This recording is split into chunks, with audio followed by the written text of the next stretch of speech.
Today on the Locked On Blues podcast, the St. Louis Blues fall 3-2 in overtime in Game 1 to the Colorado Avalanche to fall into a 1-0 deficit in the series. Jordan Binnington put on a show, setting a career high in saves, but it wasn't enough, and the Blues fell 3-2 in overtime. Didn't get a single shot on goal in that overtime. I'm going to be talking about what went wrong, how the Blues can make some changes heading into a pivotal Game 2. Make sure you stay tuned. You're Locked On Blues, your daily podcast on the St. Louis Blues. Part of the Locked On Podcast Network, your team every day.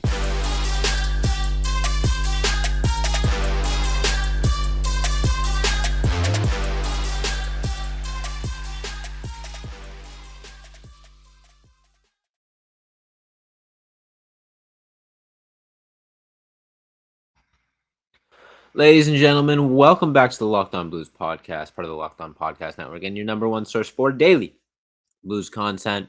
I'm Josh Hyman, and I'm going to be taking you guys on a solo episode today. I'm going to be recapping last night's game between the St. Louis Blues and Colorado Avalanche. Like I said, look out for a crossover episode between Tommy and Chris of Locked On Avs. It should be coming to you guys maybe tomorrow, but for now, I'm going to be doing a solo episode, getting this up in the afternoon so you guys have plenty of time to watch and react to it. That being said, though, if you're watching this on YouTube, make sure you hit that subscribe button. We've been growing pretty fast there, getting a lot of views. So if you if you don't want to miss out on our frequent uploads, pretty much 5 days a week, it's pretty easy to miss one here and there if you're not subscribed. So make sure you do that. And thanks everyone for making us your first listener, first watch, because we are free and available on all podcast platforms and, like I said, YouTube. So without further ado, man, tough game for the St. Louis Blues. Going to be kind of a free-flowing episode. I don't necessarily have 3 definitive segments planned out. I'm just going to talk about my thoughts from the game. And there's a lot to get into. I mean, fortunately, it's not all bad. There are definitely some positives that I think we can take away from the game. And that first one being Jordan Binnington. I'm going to kind of break down the game period by period here first. Before getting into, some more of the individual performances. But, I mean, first period started off very strong. The Blues hung around with the Avalanche and actually got the first goal on the board with Ryan O'Reilly, who, again, I'll get into later, was one of, if not the only Blues skater that really showed up to play last night. But O'Reilly gets his goal, scoring in 5 straight games in the playoffs now, something that he also did in the Stanley Cup final. He has been absolutely on fire.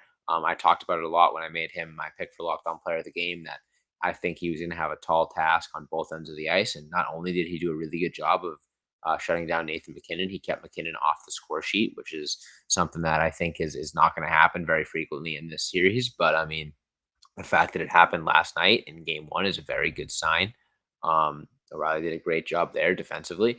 He also had a goal for the Blues there and was, like I said, one of their only strong players. I think he had 4 shots on goal, 5 shot attempts, which is, I think, as many I think 4 shots on goal actually is as many shot attempts as the Tarasenko, Buchnevich, Thomas line had. Again, I'll get into that a little bit later, but it was encouraging to see that out of O'Reilly, to know that, your captain is going to be the leader and going to kind of set the tone of how the rest of the team should play. Because if the rest of the team plays like Ryan O'Reilly played last night, the Blues win.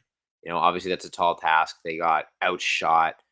They're lucky they didn't lose like 6-2 in regulation. Jordan Binnington absolutely stood on his head. But that being said, the Blues absolutely had a chance to steal a game last night on the road in Game 1. Would have been a huge story if the Blues were able to just get one bounce to go their way in overtime and steal Game 1 in Colorado, a game that most people probably were expecting them to lose, on the road, Game 1, tougher opponent. It makes sense, it's I think I even said it in my solo episode yesterday that if they lost Game 1, it really wouldn't be the end of the world, because, again, the series doesn't start till you win one on the road. And the Blues were so close to doing it last night.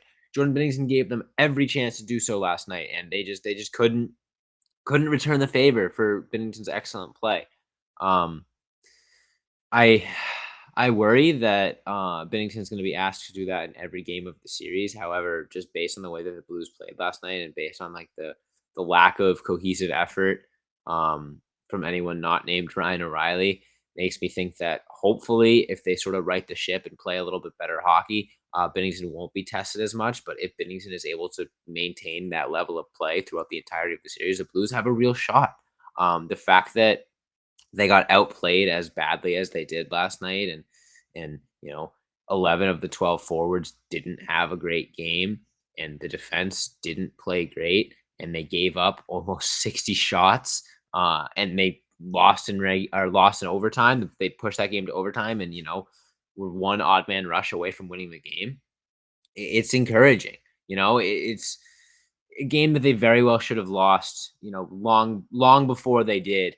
They were able to push to overtime. And as much as they did get outplayed by the Colorado Avalanche, I also think the Blues played far and away one of their worst games of the playoffs last night. And that is including the times where they sort of got blown out by the Minnesota Wild. I think just in terms of effort and consistency, um, and just playing Blues hockey, the old cliche. I really think the Blues had trouble with that last night and got away from their game and what makes them successful. Sort of got trapped in Colorado's north south speed game, and like I said, they're lucky they didn't lose 6-2 in regulation. But the fact that they didn't lose 6-2 in regulation is encouraging because if they just fix a few of these issues, they very well could be in the game. Now, in the second segment, I'm going to be highlighting some of those issues. I'm going to be talking about the Tarasenko line and that their lack of appearance in the playoffs pretty much altogether.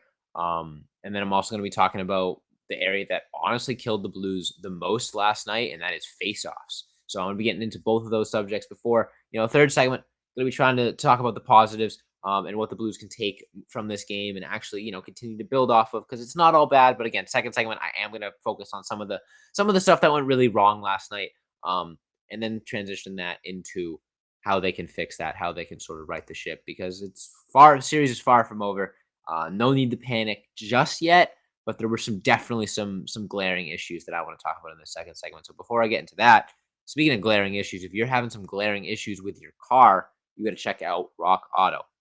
With the ever increasing number of makes and models, it's now impossible for your local chain auto parts store to stock all the parts you need. Why endure often pointless or seemingly intimidating questioning and wait while the person behind the counter orders the parts to their computer, choosing the only brand their warehouse happens to carry when you have access to computers or when you have computers with access to rockauto.com at home and in your pocket? You can save time and money when using Rock Auto. Plus, Rock Auto is a family business serving do-it-yourselfers for over 20 years. Rock Auto prices are reliably low for every single customer. They have everything you could need: brake parts, tail lamps, motor oil, and even new carpet. So go explore their easy to use website today to find the solution to your auto parts needs. Go to rockauto.com right now and see all the parts available for your car or truck. Right locked on in their How Did You Hear About Us box so they know that we sent you.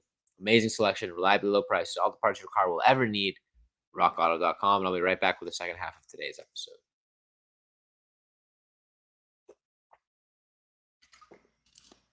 All right. So kind of been beating around the bush a little bit in the first segment. The Blues struggled last night. The Blues struggled big time, and it led to them getting outplayed by an Avalanche team that really seems like they were doing whatever they want in the offensive zone. Binnington stood on his head and made it really difficult for them to get, secondary scoring chances and goals. But that being said, I think overtime was a perfect reflection of how like the second and third periods of that game went.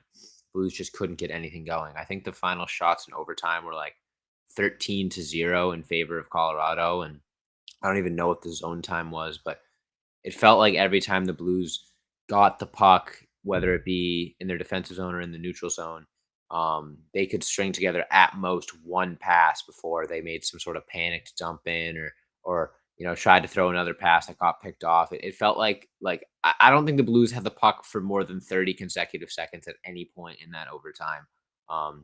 They would get the puck, skate it over the red line, dump it in. Colorado would pick it up, break back into the zone, and put on pressure for a minute and a half. It just felt like it was inevitable. It felt like it reminded me of the Blues overtime against the Boston Bruins in the Stanley Cup final, where they just imposed their will and didn't allow the Bruins to even cross center ice. it was a masterful display from the Avalanche, but also a very frustrating display from the Blues. The fact that Jordan Binnington was playing so well and he made some amazing saves in overtime. It really felt like they were just one push of sustained pressure away from winning that game. Darcy Kemper hadn't seen a lot of shots. He was looking a little shaky. Voice crack. Wow. Kemper was definitely looking a little shaky. I mean, the goals that Binnington allowed weren't great either, but it's not like Kemper was standing on his head like Binnington was. It felt like he was a little bit more beatable than Binnington was in that game. And like I said, it really felt like if the Blues just sort of flipped the switch and put on sustained pressure like the Avs did for a few minutes in overtime and got two or three prime scoring chances, one of them would have gone in, and the Blues, we'd be sitting here with a completely different mentality following game one. That being said, though, they couldn't get anything going in overtime. And I think, not I think, I know one of the main reasons is face-offs. It's incredible that I'm going to be sitting here dedicating a whole segment to something as simple as face-offs, but they got killed in the face-off dot last night. I don't have the number in front of me. I think they were like 36% on the night, something like that. Ryan O'Reilly was the only player even close to 50%. I think he was at like 43%. I think it was like 12 for 25, something like that. Robert Thomas won like less than 25% of his faceoffs, or like about a little more than 25%. But it was really bad. And that's what really killed them in that overtime is every time, Jordan Binnington would freeze the puck up to take momentum away from the Colorado Avalanche, the Blues couldn't buy a faceoff. I think two of their three goals, including the game-winning goal, was a faceoff in the offensive zone for the Avs that they won, and then just kept it in the zone for a few minutes and scored. I think it was either their first or second goal as well, was the same thing. And like, obviously, hindsight's 2020, but it's like, wow, you just win a faceoff in that moment and they don't score. They don't have that ability to continue shift after shift to hem you into your own zone. You win a faceoff, you can get set up. And it felt like the Blues couldn't buy one last night. Even Ryan O'Reilly, like I said, won less than 50% of his faceoffs, and he was the best player on the team in terms of faceoff percentage last night. So it's like these little things, these little things that you probably don't even think of in a playoff game can be so killer. Um, Especially, like I said, in that overtime, the Blues are getting hemmed in. They're tired. They just need a little bit of momentum, a little bit of pressure to go their way, and then who knows what will happen. They need to, stop Colorado from building and building and building. Just win one faceoff in the defensive zone, and get a clean breakout. And there you go. You got your first shot on net, and then the second one comes a lot easier. And they just couldn't do that. It wasn't just the overtime period either. Like I said, they got absolutely shelled the entire game on faceoffs. And when you're losing a lot of faceoffs, you're playing on your heels a lot more. You're trying to get possession back rather than starting with possession. And that, like I said, puts you on your heels, especially against a Colorado Avalanche team that if they win a faceoff in the neutral zone or they win a faceoff in their defensive zone, they're so good at the breakout and they're so good at breaking into the zone and they're so fast that like blink of an eye after losing a faceoff, you got to be set up defensively. And I think that's part of the reason why Binnington faced so many shots is that Blues couldn't get a whole lot of sustained pressure going after that first period. And it starts with the faceoffs. It starts with gaining possession. And, if you lose a faceoff, it gets your man quickly, make it tough on them. The Blues didn't do a good job of that either. It felt like they were playing a little timid, a little scared. Like the second that they would lose a faceoff or the second that they would give up possession, they would just sort of just scramble to get into defensive position. The forecheck wasn't as strong as it could have been. And like I said, it really all just comes down to possessing the puck. And that sort of is a good transition into the other biggest flaw that in the Blues game that I noticed last night and have been noticing honestly throughout the playoffs is the invisibility of the Vladimir Tarasenko, Pavel Buchnevich, and Robert Thomas line. Now there was that one period where Vladimir Tarasenko had a hat trick and looked great, and that line looked great in that one period. But other than that, they've been invisible. A line that I was often calling the best line in hockey. Tommy and I were both saying that, at the end of the regular season. And they just haven't had it in the playoffs. They haven't been able to, get sustained pressure, sustained momentum. And it's been frustrating. It feels like what made them tick in the regular season, kind of playing off of each other and playing as a three-man unit. They've gotten away from that in the playoffs and they're trying to play a lot more one-on-one. And as a result of that, they're just not finding that magic that they had. They're playing a little too spread out, a little too far apart. and not, like I said, not playing off one of each other. Those three guys, what made them so successful is their skills and their play style complement each other so nicely, and it really feels like each one of them is trying to do their own thing, not play. Vladimir Tarasenko isn't trying to play off of Robert Thomas as much anymore. He's just trying to play Vladimir Tarasenko, and Robert Thomas isn't trying to play off of Buchnevich and Tarasenko. He's trying to play for himself. Not trying to accuse him of being selfish or whatever. It just feels like they're a little too in their own head, and just getting away with what made them successful in the regular season. That's just sort of keeping it simple, and just sticking to the basics, making the quick pass, making the right pass, not trying to dangle through guys, not trying to fire a widely contested shot on goal. So I mean, if that line can get back up to what we saw of them in the regular season, it's gonna be a tough series for the Avalanche, because we saw how well Ryan O'Reilly was able to shut out Nathan McKinnon's line, um, and we also saw Jordan Kyrou got himself a goal late as well. Um, and so that's like I said, that first and that third line are pretty good when you're stacking up against the Avalanche. The Blues just need that little extra push from that Tarasenko line to, I think, hopefully, take them over the edge and bring them to that next level.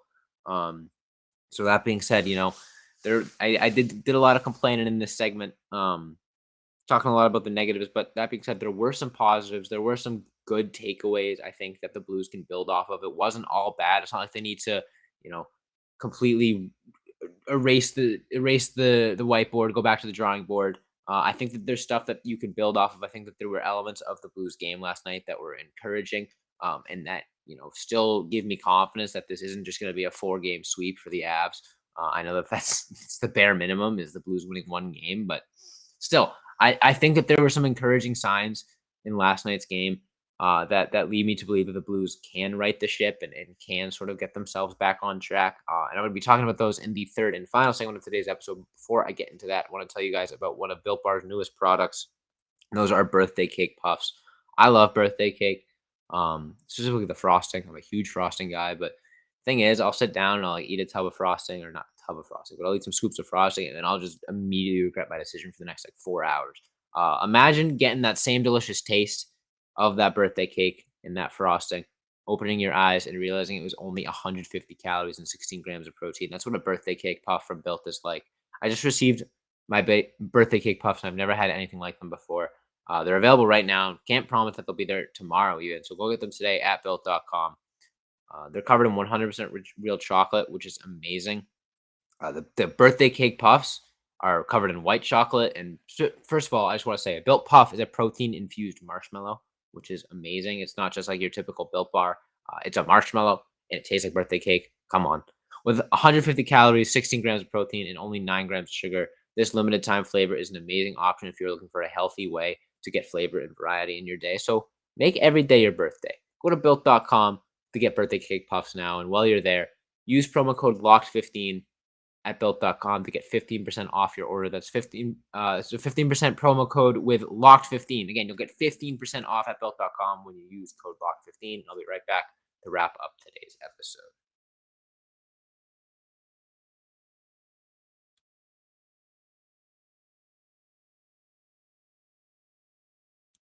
All right. So, without further ado, let's finally talk about some positives. Because there were some. It wasn't all bad. And the first positive I want to talk about is Ryan O'Reilly. I spent a little bit of time in the first segment talking about him, but I want to sort of give him his own little half a segment here. Other half's going to be for Jordan Binnington, but still, Ryan O'Reilly. Let's talk about him. Captain of your team, tone setter, and oh boy, did he set the tone last night. He might have been the only guy to set the tone, and follow that tone, because didn't really rub off on the rest of the team as much as he maybe would have hoped, but still, he had a really strong game, continues to have a really strong playoff performance. He scored the first goal of the game, to put the Blues up 1-0.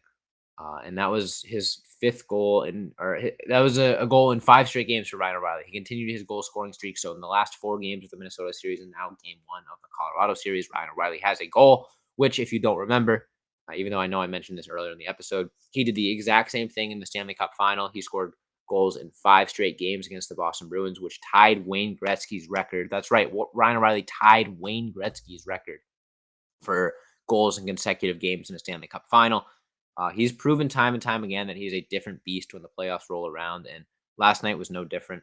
Not only did he get the Blues on the board with their first goal, he scored or he had 4 shots on goal and 5 shots attempted, which going back to that Tarasenko line, they had 4 shots attempted, 0 on goal. The Vladimir Tarasenko line had 4 shots attempted, 2 shots blocked, and 2 shots that missed the net. So again, not to continue with the negatives, but I mean Ryan O'Reilly is the Blues' best player right now, and that clearly showed last night. He was able to generate the most offense by far out of anyone on the team. And it showed. And he also did an amazing job of shutting down that Nathan McKinnon line. Nathan McKinnon was held scoreless, 0 points on the night, which isn't going to happen a whole lot. And that's really hard to make happen. And you can thank Ryan O'Reilly for that. So if Ryan O'Reilly continues to play as well as he is, and, the rest of the players sort of get out of the individualism, playing for themselves mentality that I think they played into last night. And that's not to say that the whole team was doing that, but I think just at times players were staring down at the puck a little too long, or just like I said, playing within themselves a little too much. If they can kind of play off of that Ryan O'Reilly energy and that Ryan O'Reilly momentum, um, led by him, the offense is going to be all right.